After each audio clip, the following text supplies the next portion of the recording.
I never thought I'd be the kind of person telling a story like this. I always believed that love, once found, was supposed to be solid, trustworthy, and unshakable. For years, I thought I had exactly that with Daniel. We met in college. He was charming, funny, and the kind of guy who could light up any room just by walking into it. I fell hard and fast. By the time we had been dating for 4 years, everyone around us just assumed we would end up married. And they weren't wrong. Daniel proposed to me on a chilly December evening under a canopy of Christmas lights downtown. I remember crying tears of joy as he slipped the ring onto my finger. It felt like everything I'd ever dreamed of was finally coming true. I couldn't wait to start planning the wedding, and of course, the first person I asked to stand by my side was my best friend, Lily. She and I had been inseparable since high school. She knew all my secrets, all my fears, and all my dreams. We had made a pact years ago that we would always be in each other's weddings, no matter what. So when I asked her to be my maid of honor, it felt like the most natural thing in the world. At first, everything seemed perfect. Lily threw herself into wedding planning with me. She helped me choose flowers, tasted cakes with me, and even came to bridal dress fittings. She joked about how Daniel was the perfect guy, and how lucky I was to have found someone who adored me so much. I believed her. I believed both of them. But then, little things started to feel off. Daniel became quieter around me, distracted, as if his mind was somewhere else. Whenever Lily came over, I noticed how he seemed suddenly more alive, more animated. I told myself it was just my imagination. After all, they had always gotten along. Daniel was a sociable guy, and Lily was naturally friendly. There was no reason to think anything more of it. Still, the little moments piled up. I'd walk into a room and find them laughing at something on her phone, only for the conversation to stop the second I appeared. Once, I came home earlier than expected and found them sitting closer together on the couch than felt normal, their shoulders brushing. They jumped apart when they saw me, but laughed it off like it was nothing. I tried to brush away the doubts. I told myself, he's your fiancé. She's your best friend. You're just stressed because of the wedding. But deep down, something inside me was screaming that I wasn't crazy. The turning point came one evening when I was out late finishing some last-minute wedding errands. I realized I had left my wallet at home, so I rushed back unexpectedly.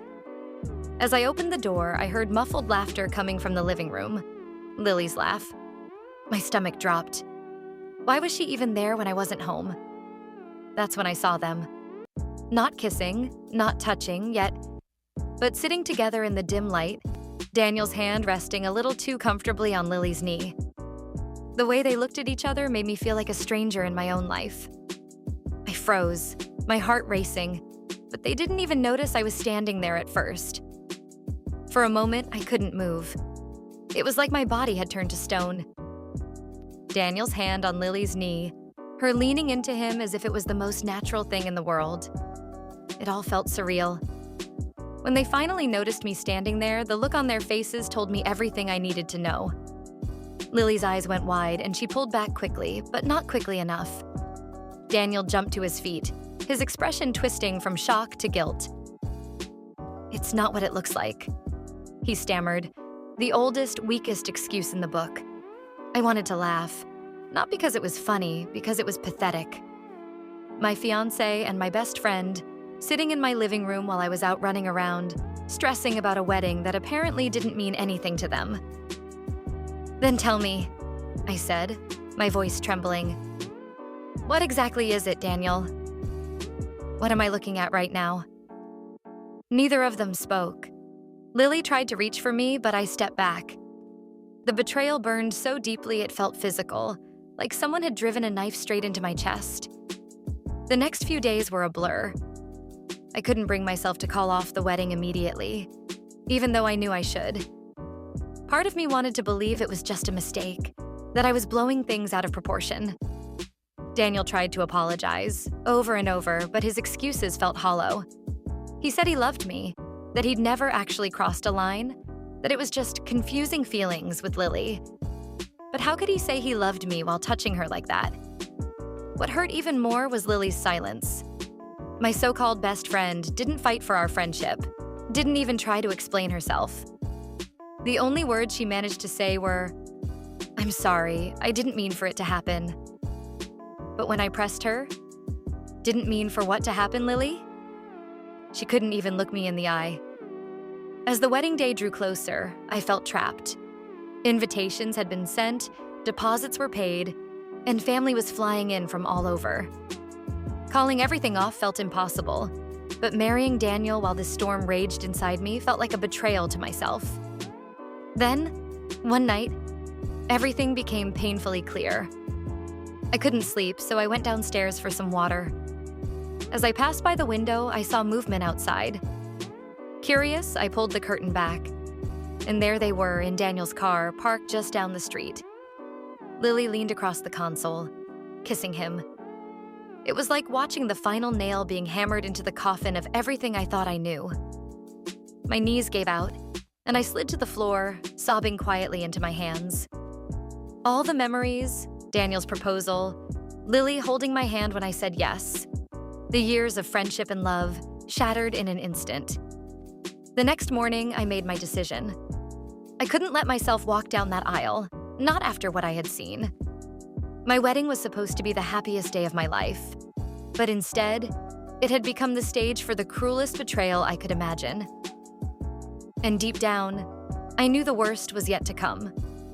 The morning after I saw them in the car, I knew I had to act. Pretending everything was fine wasn't an option anymore.